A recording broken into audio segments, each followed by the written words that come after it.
এক যুগ পরে যদি কেউ আমায় জিজ্ঞেস করে, আপনি কি কাউকে ভালোবেসেছিলেন? আমার উত্তর হবে হ্যাঁ, তবে পাইনি সেই মানুষটাকে। কিন্তু বুক ভর্তি গর্ব করে বলতে পারবো, তাকে আমি অসম্ভব ভালোবেসেছিলাম। তাকে আমি এখনো ভালোবাসি।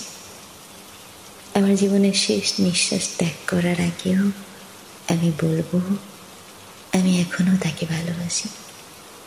কারণ ভালোবাসাটা সৃষ্টি হয় মন দেখে, সৌন্দর্য দেখে ভালোবাসা হয় না। আমি তাকে কতটা ভালোবাসি সেটা আমি তাকে কোনোদিন বোঝাতে পারি। সৃষ্টিকর্তার কাছে এটাই চাই, ভালো থাকুক আমার না হওয়া ভালোবাসা প্রিয় মানুষটা।